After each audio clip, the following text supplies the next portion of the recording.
Okay. Sounds good.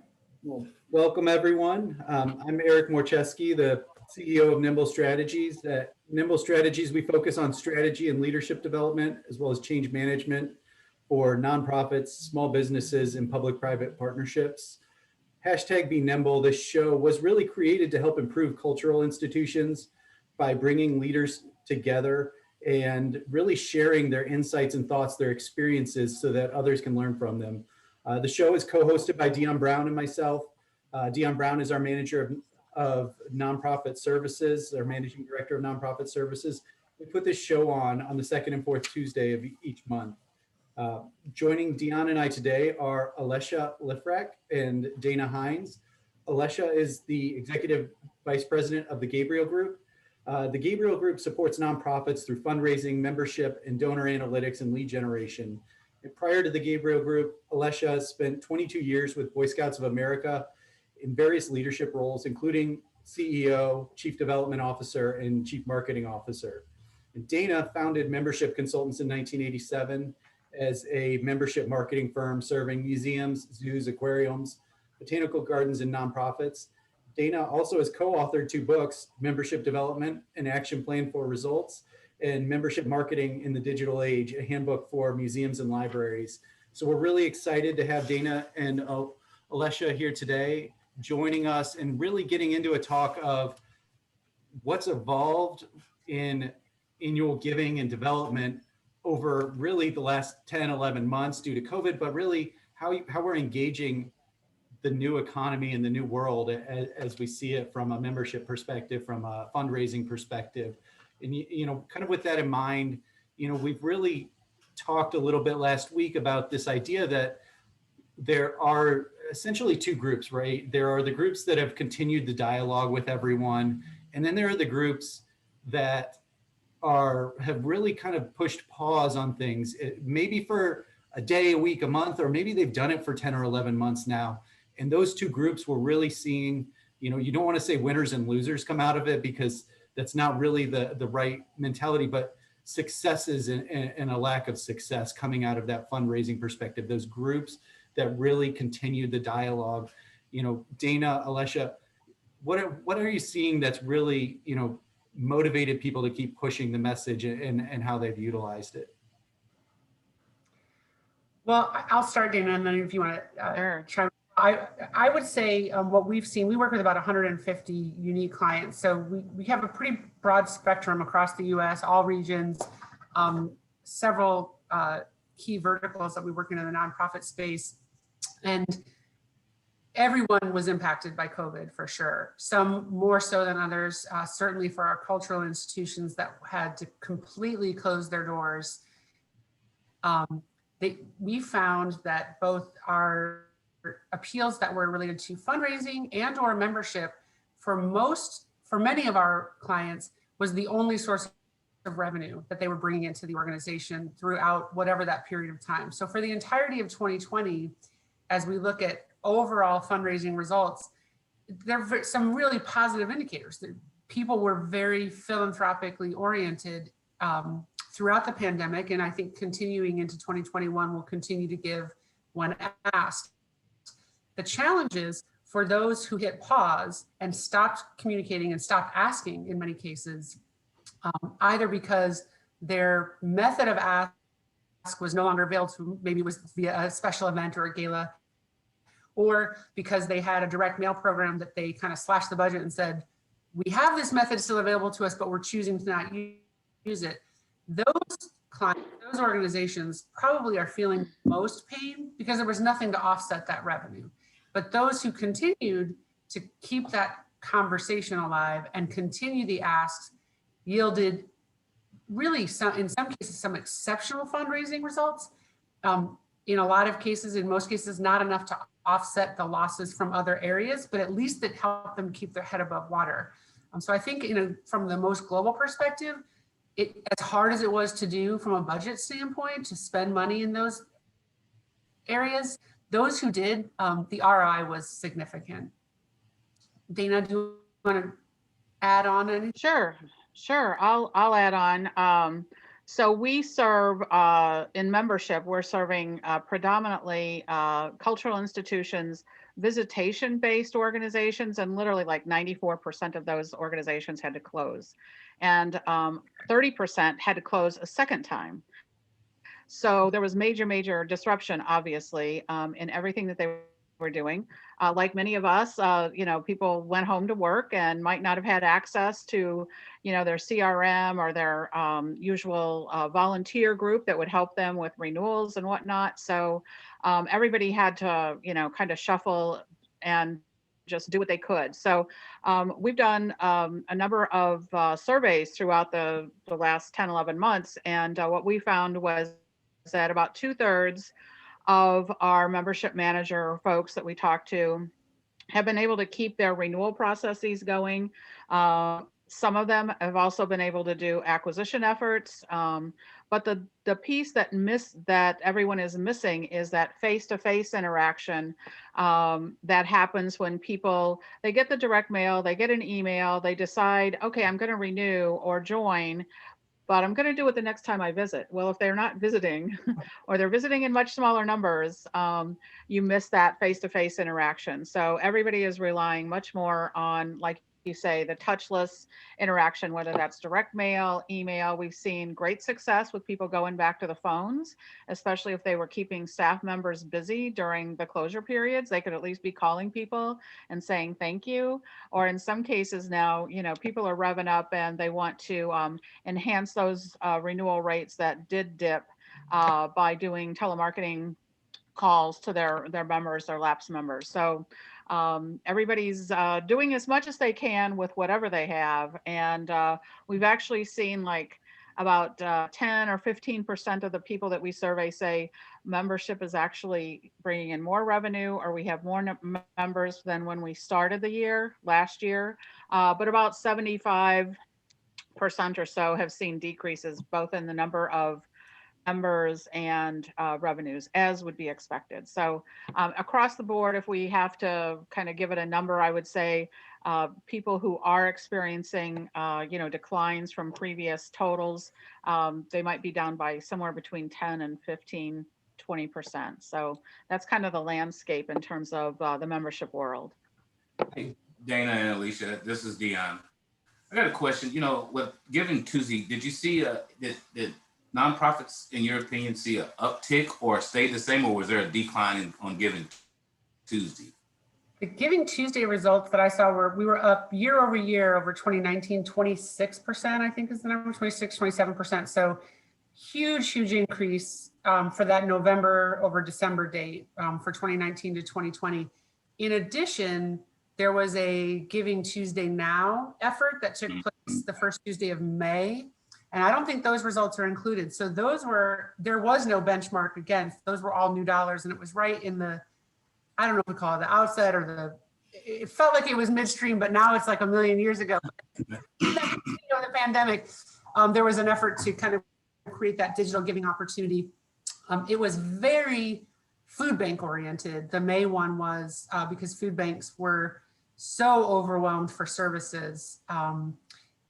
But equally their fundraising results have been up significantly as well. So hopefully enough to meet the need. But I would say in total, we haven't seen the final reports. That usually takes a couple months to come out. But I would forecast based on the quarterly reports, I think 2020 is going to be a record-breaking philanthropic year. I think that we'll see numbers, and 2020 started the year on a record-breaking year. 2019 was a record-breaking year. So I think as the pandemic kicked in, everyone kind of worried that all of this momentum was going to be lost, and that everything that we had done for the decade or two prior in terms of building up after the financial crash that took place in 2008, 2009, where a huge amount of philanthropic support was lost. And we've spent all of this time rebuilding that for the last 12 years.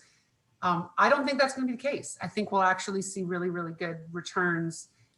We don't know, but based on watching it quarterly, I think it's going to end up in a very positive place. And that doesn't mean that overall financials for nonprofits are going to be better. At least in the fundraising realm, I think we'll see some positive returns. And Dion, to answer your another part of your question there with Giving Tuesday, what we saw is just kind of an explosion on the virtual side, both in terms of a lot of our clients providing virtual content. We had one zoo who was taking people on a tour every day of different animal enclosures and involving the keepers and kind of telling the story of each individual animal and what life was like for the keepers and their animals during this time when, literally they were missing the people. But in general, I think across the board, a lot of our clients have really stepped up and put a lot of effort into virtual experiences because that's all they had for a while. And then those that can are trying to continue that. But also on the fundraising side of that, what we've seen is, we had one client who literally, she raised like $800,000 over the course of a few months just by putting things out there, making asks, not stopping, just phenomenal success. We had another client, that actually had a huge event plan that was still able to happen because it was outdoors and whatnot. And we helped them with, just driving ticket sales. And those efforts generated like $3 million in ticket sales. So, in some of these cases, these institutions are literally thriving on the dollars that they're able to raise virtually. That wasn't necessarily the case before, or used to be a split between face-to-face and direct mail and digital.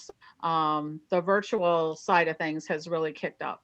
Yeah, and I think that's very important, even in driving memberships, when you still keep your base engaged. And Alicia, I believe you have stories to tell about how you use your kids as tour. I mean, something to actively engage themselves in with the virtual. And I think that's imperative to keep your membership base excited, keep them engaged, and then those point-to-points. And so with that being said, what advice would you give our attendees that's watching this?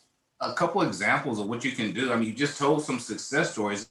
And as Eric started out the conversation, some people are still doing the personal contact and some aren't. And I just think you still have to be creative in this process. That was more of a statement than a question. Yeah, Go ahead. Dana, did you want to? Oh, I think no. Go ahead. Tell the story about your kids. I mean, the virtual experiences kept them entertained while you were, or not entertained. It kept me sane. We, as not unlike the rest of the world, starting in March, my kids, I have 4 kids. They were all remote learning, so they were all here. This was school, and I was working from home. So I'm on Zoom all day. They're on Zoom all day. Well, their days are shorter than mine. My work days tended to go long. So I found I had gaps that I had to fill. And I became very, very reliant on a lot of the digital programming that was being offered by zoos and aquariums and museums. And so we would come up with like School of Mom. When their school ended, I had different projects that they would take virtual tours. They would do virtual tours of museums. They would do virtual tours with like Dana was talking about, watch the sea otters get fed. And then at dinner, they had to do a book report, whatever. They had to tell me about their day, but it helped me to fill in the time that I needed, because I couldn't just be sitting with them doing what they were doing. And I didn't really want them to go play Xbox all day. So we found all kinds of resources. And the more I looked, and obviously as all of, Q2 and then we went into Q3, like as the year went on, they just became staple in our kind of activity of what we do, knowing that these are great options for us. And really we got exposure to some places that we were not members of, that we just sort of found, like, Googling our way through how to fill our time. But I think those engagement opportunities, and I'll use myself as an example, figuring out and using that creativity, Dion, that you mentioned, figuring out how do we pivot those users to monetize it. I hate to say it in crass terms, but that's the reality, is how do we take and translate that free experience to become something that generates revenue for the institution. So whether you have member specific program or member only programming, or different varying levels of access, and there's something that's free to everybody because you want to get a taste, but then there's kind of advanced levels.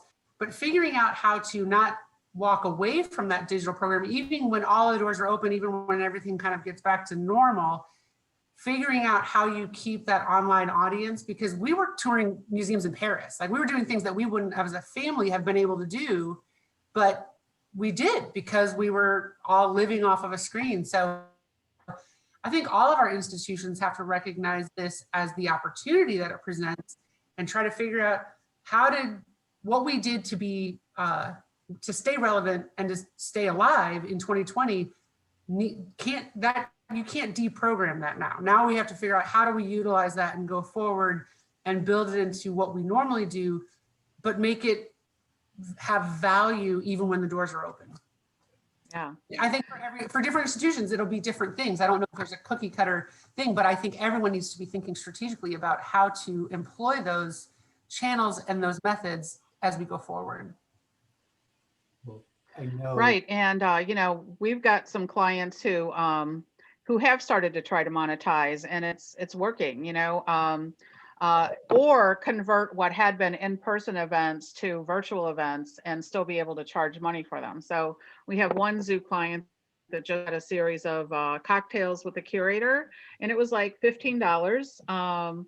It was $10 if you were a member. So there was still that member benefit. We have another client who does interviews and discussions with, leaders of political, educational, whatever the topic, but they used to stream everything free and live, but they just had a discussion with Dr. Fauci, and you either had to be a member or pay $40 to get in on that virtual interview. So there are ways of making an impact financially and just programming wise that we all. Did she freeze? I thought it was me, so. I thought it was me. Oh. No, I was worried. I was like, oh no, I hope it's not my. I'm glad to see we all had the same. Choppy for a second. Froze when it froze. Right. While we get data back, I would piggyback on that. When we were designing the renovations at the Gateway Arch, that museum started out with basically a 500-word essay from the park historian, and it got whittled down into what that museum was. But what we recognized out of that was there was so much more story that could be told. And it's maybe a great opportunity from a digital presence to start telling more of those stories than what you have when you're out in the community or physically can present it within the confines of 5,000 or 10,000 or 50,000 square feet. You are less bound with what and how you can tell a story. And so instead of seeing this as how is this an issue and how do I resolve it, see it as the opportunity it is Right. to tell a bigger story, to really relate and look at it as an expansion of your space, not as how do we tell the story that someone would get if they were coming here, but how do we tell the rest of the story and make sure that it complements the visitor when they come here. And I think there's a great opportunity for a lot of spaces to really do that. You look at places like the Smithsonian and they have 10 times, 50 times the amount of artifacts than they actually have on display. I mean, there's a huge opportunity there to tell the stories of all the stuff you're never going to get to see unless you have some secret pass into their storage. Or, I mean, even the Missouri History Museum here in town, they have, one of the things I learned at one point about them was they were actually, Charles Lindbergh, I believe it was, that when he was getting married, had all his wedding gifts sent directly there because he was off traveling the world. And so he collected a lot of them. He didn't collect all of them. And so they've got this great, these great stories behind these different pieces that they can share a story that you're never going to get to see if you go there. And so, and you've got historians and curators that are so well versed in these subjects. It's just a great opportunity, like Dana talked about, to engage a members talk or a cocktails with curators or whatever you want to call it, that allows you to really open a door that no one else got to walk through. And I think there's a huge opportunity there for everyone. And I think, and Eric, one other thing, we talked about this a little last week, was sort of pivoting on the direct to consumer is one piece, but a lot of our institutions, a big piece of their, both their revenue and their programming is attached to field trip day, like school days. So figuring out how do you reinvent that experience to still offer it, because the importance of that institutional visit, whether it's in person or Zoom, is still hugely relevant to those school students. But figuring out how do you package it, how do you represent it, how do you use this new world and this new platform to still get that experience, even if it's digital. So maybe you create that curated digital visit to the museum, but it's shown to the kids in their school building because they're not all getting on a bus and riding to your facility. Or maybe it's recognizing that there's remote components and you build that out, but still having those touch points and knowing that we're all sort of in this reinvention mode. And even when we go back to normal, it's not really back. We're going forward to the new normal. And I think we all need to be cognizant of taking what we've learned and making it work for the next generation of how this all plays out. We've seen some museums and cultural institutions experience participation in some of their programs from, international places and all over the country, people that would never ever get there any other way, any other time.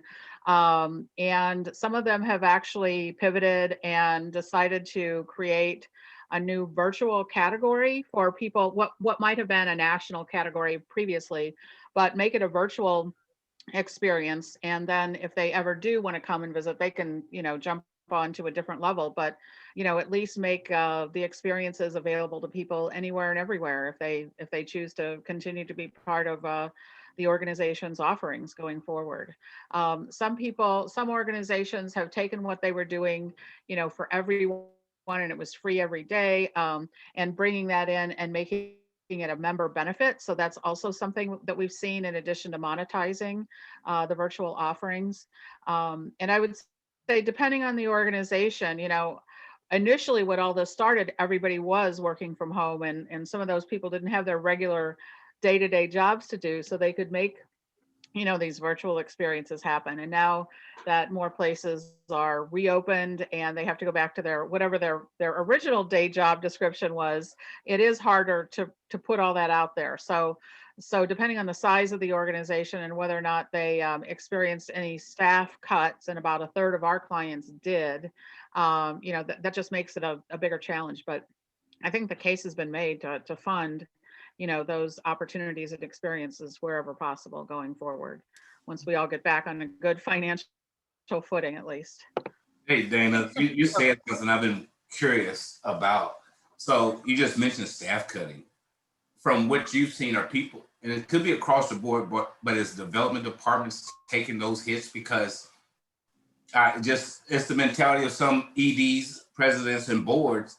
That may be a place where they start at, not understanding the long-term work that they do all the time. Yeah. Well, in our surveys, we're asking the question specifically, has your membership or development department experienced any staff declines? And about a third have said yes. Another question was, have people taken salary cuts? 17% said yes on that. So we'll see what happens when, as time goes forward, and, maybe people can reclaim some of those staff positions that got lost. But I've talked to a number of people that say, I'm down a person, or I'm now a one-person office. So it is tough times. And, we always also try to make the case, because membership is a little bit marketing, it's definitely fundraising. But sometimes, the budget cutters go to those big chunks of money, which might be that direct mail campaign or that digital campaign. It's like, hey, this is an item that makes you money. If you cut it, you're cutting off, a chunk of revenue as well. And I know nobody, relishes any kind of budget cutting that has to happen. But so we always try to make the case for, hey, we're the money makers. Don't cut our budgets, because we're going to make you money in the long term. That's it.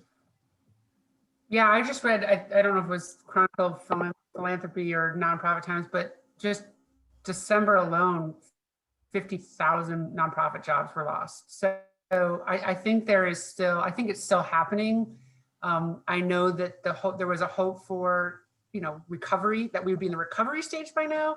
And I think that with the newest stimulus package, I think there is a lot of language around support for nonprofits and cultural institutions specifically that wasn't in the first round.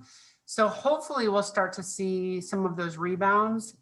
But I agree wholeheartedly with Dana that you can't, I've believed this for 30 years, you can't save your way into growth. Like, Right. that doesn't happen. You can't cut your way to more members and more donors. It doesn't work that way. If you own a car dealership and you want to sell more cars, you wouldn't do it by cutting your sales staff. Like, it just doesn't make any sense. There's no math equation where that comes out. But we all know nonprofits live on a razor thin budget, and they are constantly in, financial peril. Even in the best of times, they're still trying to be as lean and efficient as possible. And their boards and sometimes executive leadership doesn't have, maybe they don't have the luxury of, or maybe they don't have the vision for, it's a long game. Right. You're not always going to yield in that same fiscal year the results of what those investments are. And so the reality is, if whatever your experience you're offering, whether you're a cultural institution and looking to build, community engagement around art or music or whatever, or you're a food bank or you're a youth organization, the reality is we have to be investing. If you're going to solve this problem, if you're going to achieve this mission, there has to be an investment in it. And you have to recognize that not all of those investments will yield in year one. Donor acquisition and member acquisition often take 3 to 5 years to pay for themselves, but then they do exponentially. Right. But if you stop doing it in year one and say, well, we're going to save this pocket of money, you're really taking a long-term hit. If the decision makers don't get that, it can be really tough. It can be really, really tough. So having those talking points, I always like to encourage everyone I work with, whoever the client is, build a case to market to your CFO. Yeah. If you can't convince your CFO with this, then we're starting at a loss. So let's figure out what does that person need to know? What does the board treasurer need to see in this package to make this a valuable return? And that goes for everything. That goes for the virtual programming, that goes for direct mail, that goes for your staffing plan.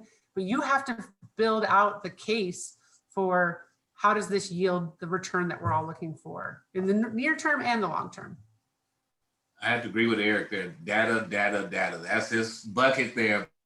But yeah, I agree wholeheartedly. Once you make that case to the CFO, that's who that executive is going to speak with, that ED or president. That's who the board chair is going to talk to. That's who the finance committee. And once you have them on board, they can sell your case. I agree wholeheartedly with you. Well, I think whether it's, whether your treasurer is going to be the pushback, but if you need to sell this to your board, I think it's important to identify who is going to create that pushback, because the treasurer may, but they may also not be a vocal presence at a board meeting, right? And so you need to identify who those people are that are going to be your pushback and figure out what the message is that needs to convey to them. Because I love, as Dion notes, I love data. Like, I want numbers. I want to know, my dollar is going to turn $1.25, and that I can understand and comprehend. But some people are going to need an emotional pull. I joke with my wife, I don't understand emotion, but it's one of those things that you need to understand your audience. Just like when you're selling a membership or making an annual appeal, there are donors that are going to be out there, especially on the corporate side, that want that data to support the impact that their gift will make. And then there are donors out there that want to see how you tug on their emotional heartstrings to bring that gift in. And so you kind of have to do the same thing with your board, is assess how they're going to respond and what they're going to respond to. Because I think you do need to make that appeal as to why this is a critical moment for you to make the right decisions. And this is the right decision for you. And I mean, it's hard because so many nonprofits, a major portion of their budgets is staff. And so when When the board looks at it and says, hey, we have a $200,000 shortfall, that's sometimes the only space $200,000. It's the biggest bucket, right? It's the easiest place to cut. Yeah, or they, as you noted, cut the direct mail, which has a dramatic impact, but it was one line. And then you look at it and say, well, I think someone said I can keep all my people if I cut the direct mail, but not understanding the long-term impacts that has or the ramifications that has. You need to be able to explain that clearly when they come in with that recommendation or suggestion, that you can say, here's what this means for us today, tomorrow, and in the future, so that we can still be here 5 years from now. Because we're not talking about we can do more things when you're making that appeal. You're talking about, can we still survive to 5 years from now if we cut some of these things? And I think, and to piggyback on that, Eric, I think another thing that I see with a lot of our clients, and certainly experienced it myself when Boy Scouts and then working in higher ed for a while, data is everything. And as we go forward, the ability to have a good, clean set of data that you work with, and I'm not just talking about your database of like what's in there, but that often is muddy to begin with for a lot of nonprofits, because they haven't employed and invested in the resources to have really dynamic, robust data platforms. But all of that aside, what you measure, using that data to drive decisions, using whatever your data you have, are you measuring the right things? Are you tracking the right things? My guess is most nonprofits are collecting a whole wealth of data that they never use. It's causing noise, it's taking up bandwidth in their database, and they're not using it to drive any decisions, but they think it's valuable. They think that someday I might need this.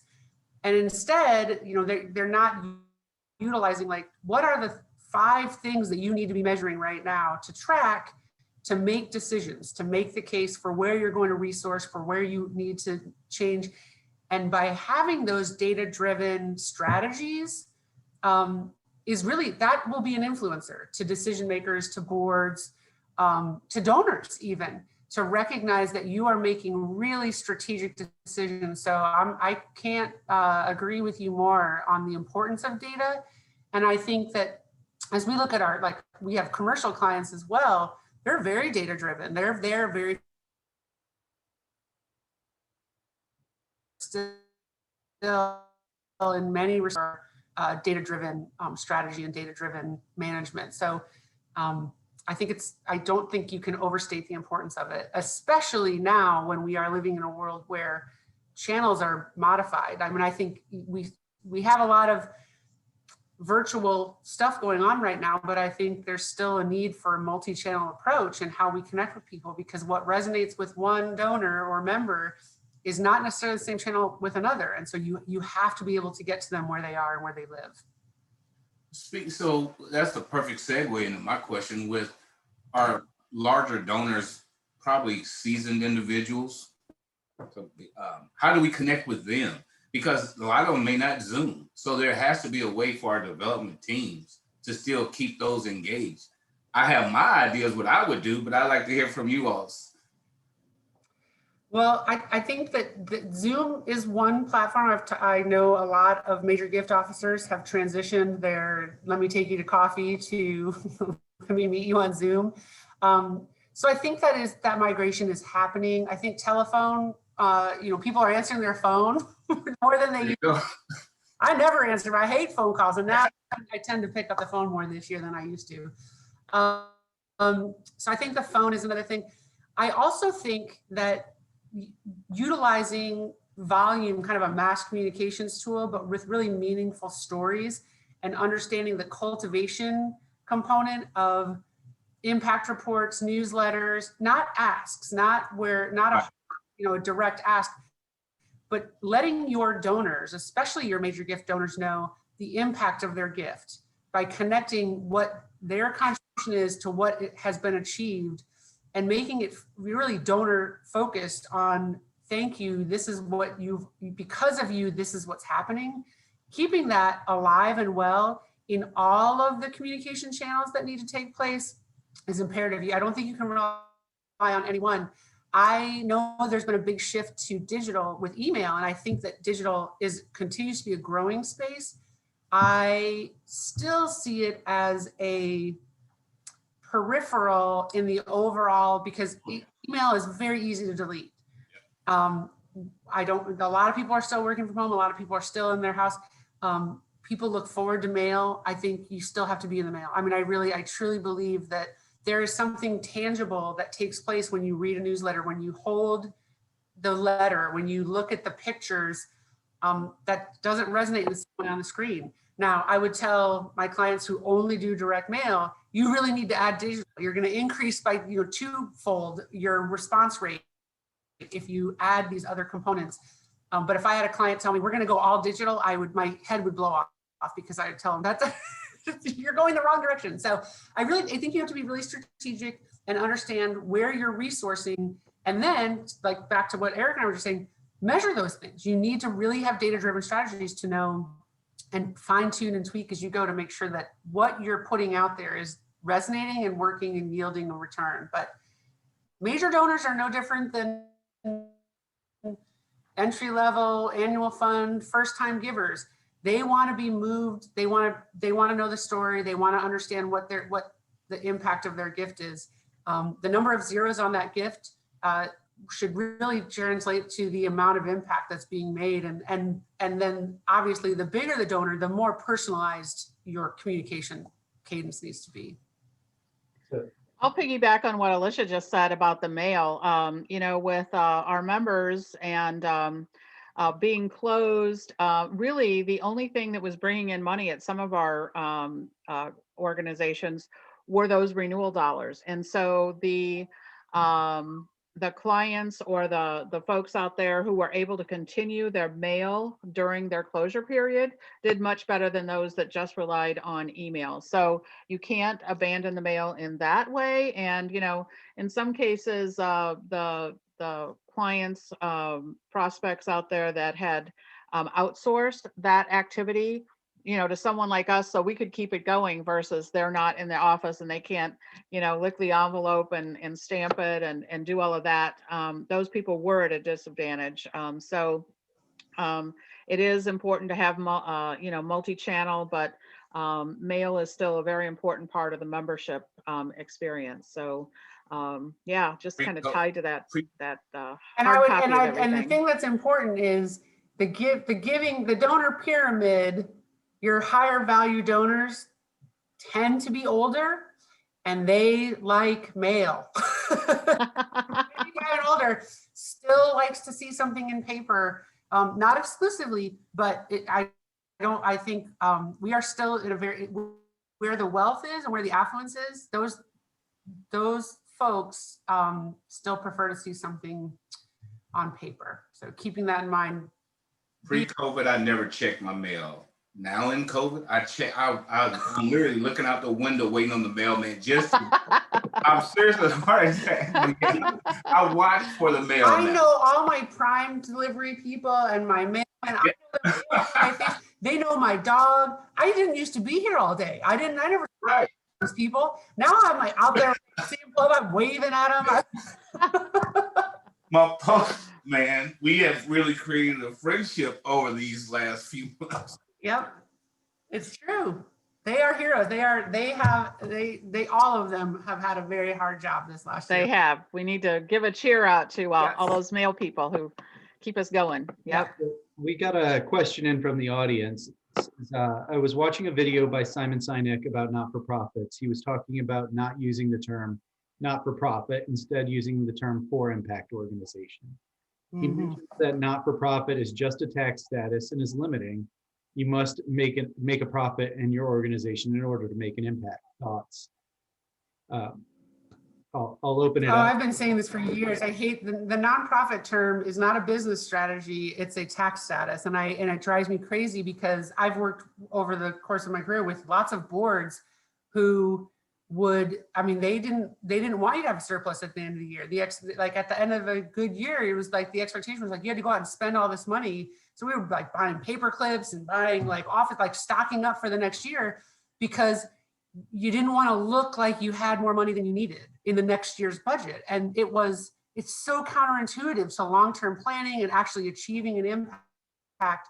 I hope, I'm a big believer in like Dan Pallotta. If you haven't watched Dan Pallotta, like Change the Way You Think About Nonprofits TED Talk, we have got to start shifting this market. If we're going to solve the world's biggest problems in this space, in this philanthropic space, we've got to think bigger. We've got to think more long-term, and we've got to stop penalizing organizations for having a good year by somehow making the assumption that, oh, well, then I guess you don't need my help. Like if a food bank had $100,000 surplus last year, and I don't know, I'm just making this an example, I'm not going to translate that to like, well, I guess hunger's been solved. Apparently they don't know. They still need to feed people in January, February, and March when maybe people aren't writing the same kinds of checks. We have to play the long game on this. And so I don't know who that question came from, but yes, 100% yes, I totally.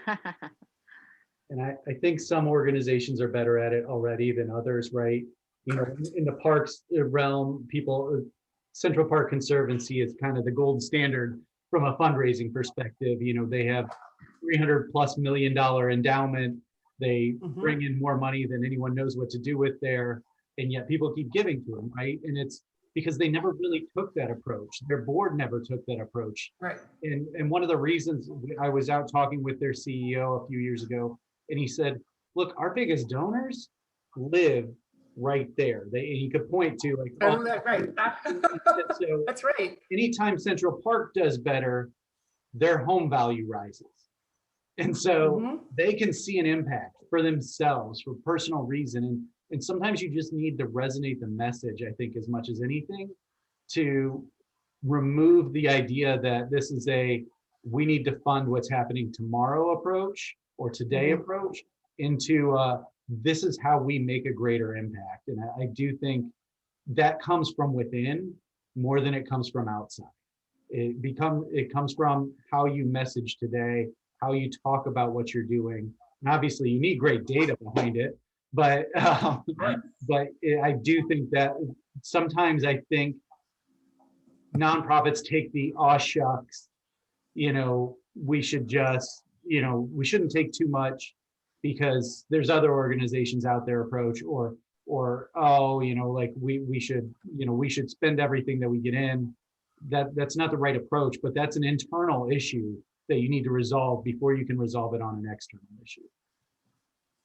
Dana, you look like you were going to chime in with something brilliant. Oh, really?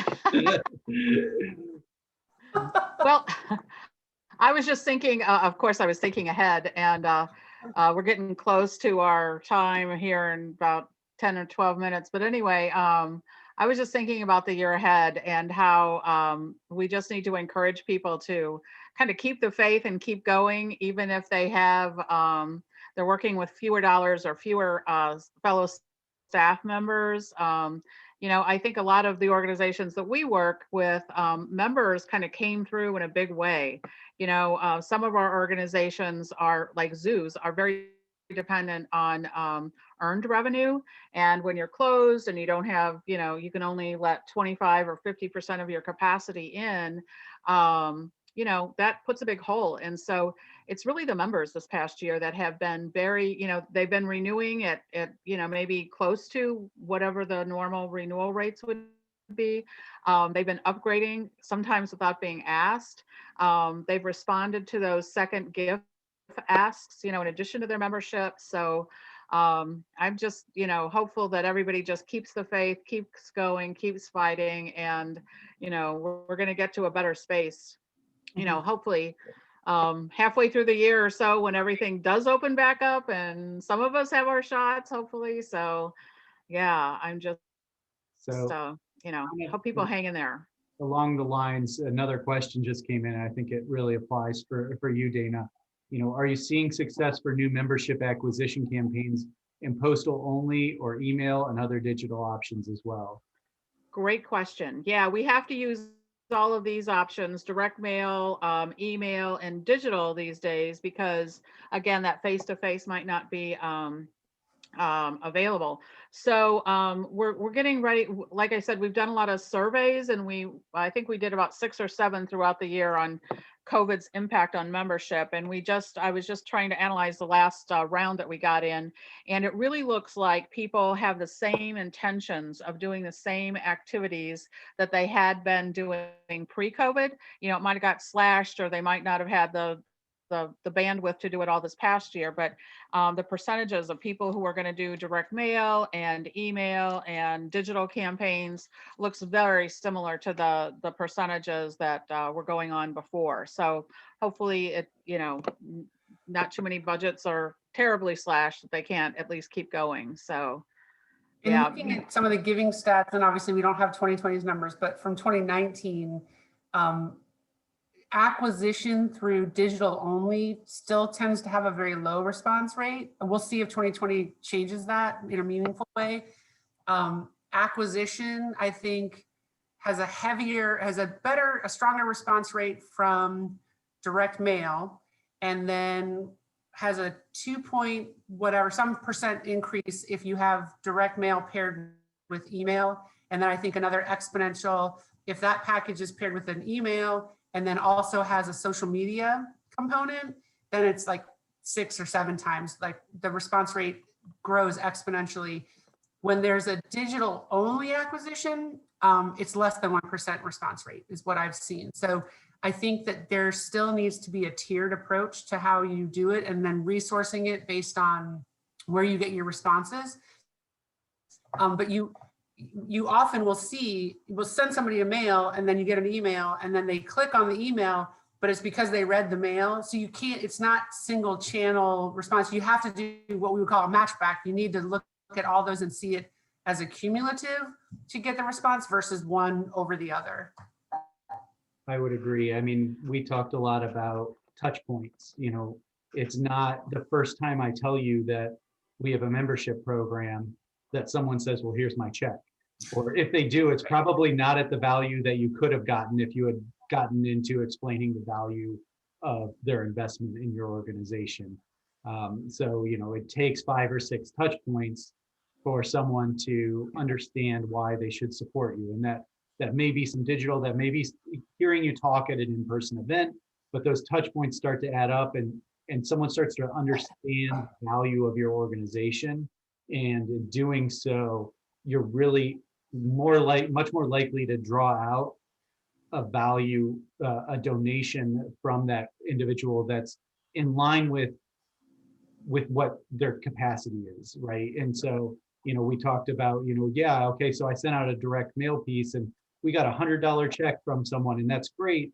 But if that's a $10,000 donor, you know, you missed an opportunity as well.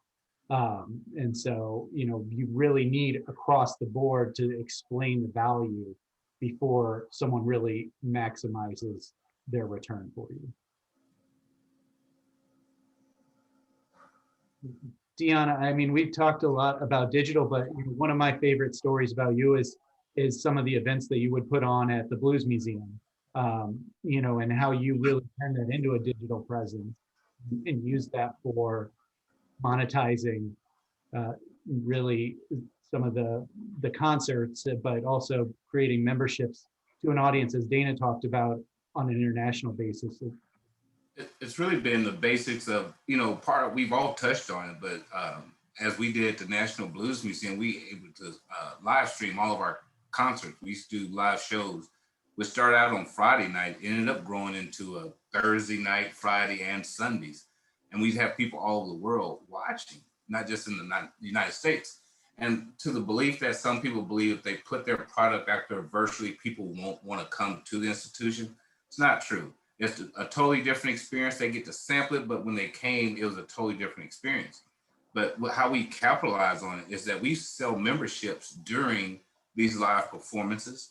We also, people would send in donations, you know, while we were performing, while the bands were performing. It grew to the point that Eric and I partnered, our 2 different institutions partnered, Blues at the Arch, that just I don't know what Eric's expectations were out of that event, but it became a signature event. And so you have to, and what we did was just use those platforms to stay engaged with our base and to grow it, because they brought their friends into the fray. One last quick story. We had one lady become a $500 member as a gift to her brother, who he was the blues fan, she wasn't, but it was his bucket list thing to do, and so she bought a membership. So one thing I've said about the pandemic, that on a positive side, is made everybody get creative on how they stay engaged with their base and to grow. And hopefully, once we move past this pandemic, the lessons learned, there will be different parts of the programming and how we stay in touch with our guests. They will use that to move forward. I hope so. Yeah. Because when Eric, we have another presentation that we do, and I can't remember those statistics, but Eric has an astonishing fact of how many nonprofits it is versus how many may survive. I may be botching it. So, I mean, the studies show that basically by next July, 1/3 of museums in the US are likely to close. 92%, and that was a study by AAM, the American Association of Museums, and 92% of nonprofits have a budget of less than $1 million. That as much as 25 or 30% had less than 1 month kind of supply of cash flow available to them. And this was during the summer and the pandemic. I mean, so it's not to say that everyone is Central Park Conservancy when they go into this, and you feel like, okay, I'm pretty sure Central Park will still be there. But I mean, it's also a good opportunity for us to remind people that if you want to experience this, if this is a part of your life, we need your help today. And that's, again, going back to kind of even how this whole conversation started, continuing that dialogue. Because if you shut off that dialogue, you've shut off the opportunity to remind people of that. And someone else has reminded them that their organization needs their support. So it's a really good opportunity. The other kind of piece in there along those same lines, I just had a finance council meeting for our parish, and I sit on the finance council, and our giving was up over $100,000 in December, above any other month of the year. That's not atypical for a lot of nonprofits. It was dramatically different, though, than what we're seeing from previous Decembers, because it was normally we might be up $20,000, $30,000, but people weren't taking vacations last year. They weren't, spending some of that money that they had around, and people were looking for a good reason to reinvest in their community. And maybe it was something they reinvested in for their family, like a home makeover or something like that. But there was an opportunity there. And as Americans, I always say, we don't save, right? That money's there. I want to get rid of it. It was a great opportunity to explain to someone why they should be a part of your organization. I want to go back. I was just going to say, just to piggyback on that, we think of the nonprofit sector as a impact entity of what those organizations do for whatever their mission is, fill in the blank. And there's a lot of great things out there. But the nonprofit sector is also the third largest employment sector in the US. So it's not just about keeping these missions alive and keeping these great institutions around. It has a huge economic impact on the US economy, and the amount of support that those nonprofits provide that then relieves that from the government and taxpayers having to provide that support. Like there are so many benefits to keeping this sector alive and thriving.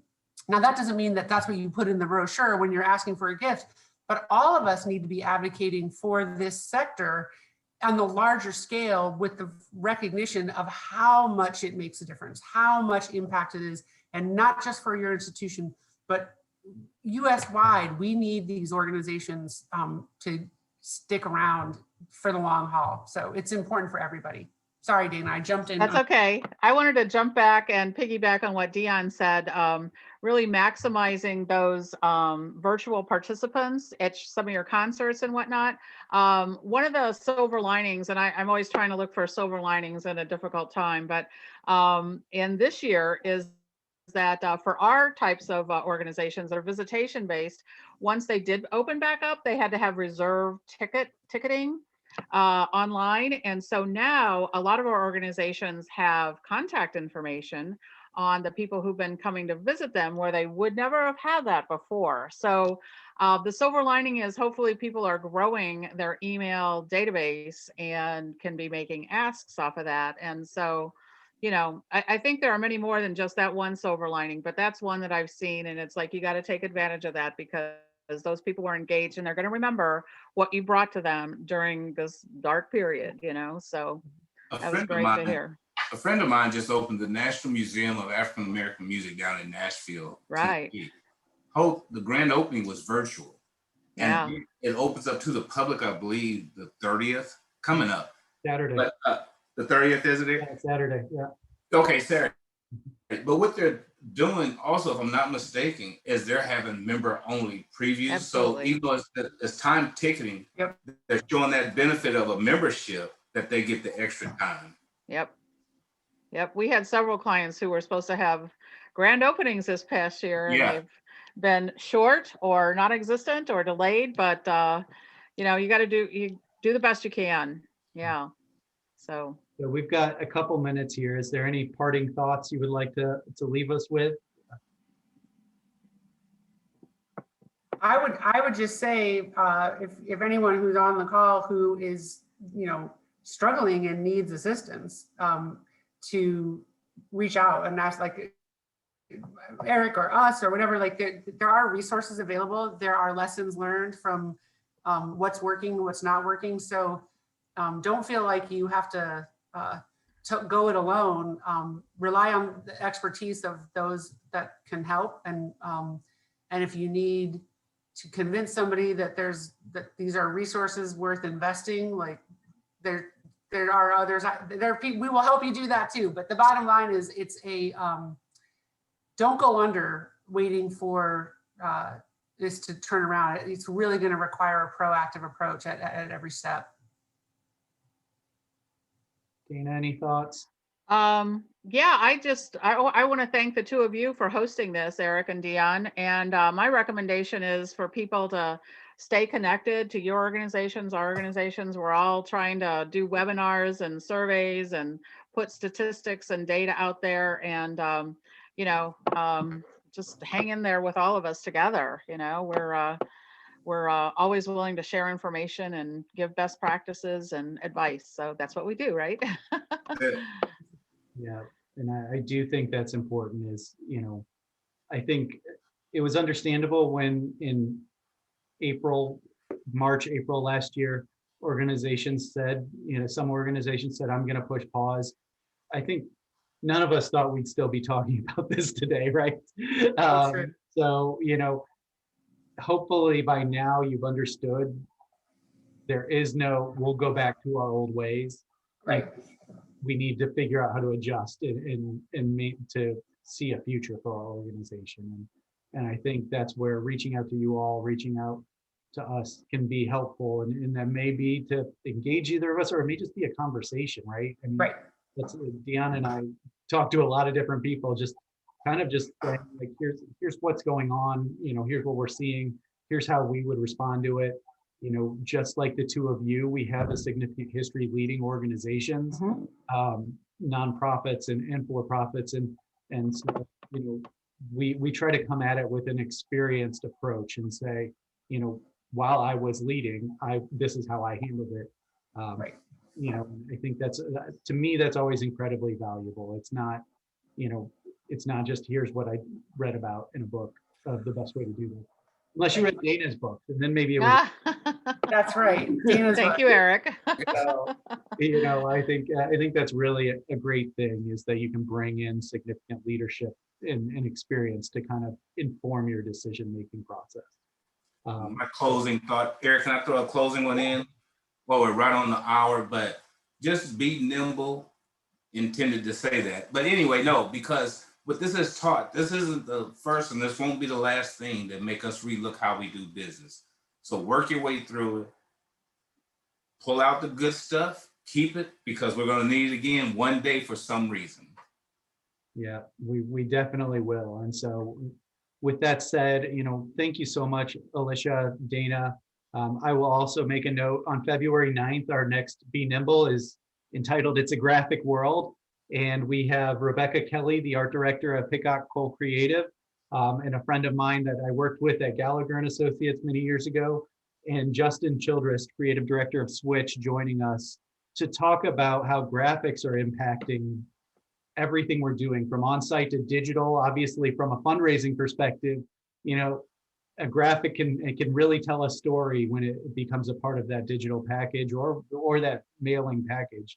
And so thinking through, how you're utilizing those graphics to really improve your organization. It'll be a fun talk. These people have, done so much with different museums around the world and different cultural institutions. It should be a good time. So with that said, thank you all so much. We really appreciate it. This has been a really fun talk. I really, when we talked last week, when we talked today, I learned so much from you too. And I know you're providing a great benefit and a great impact for the organizations you get to work with. So thank you.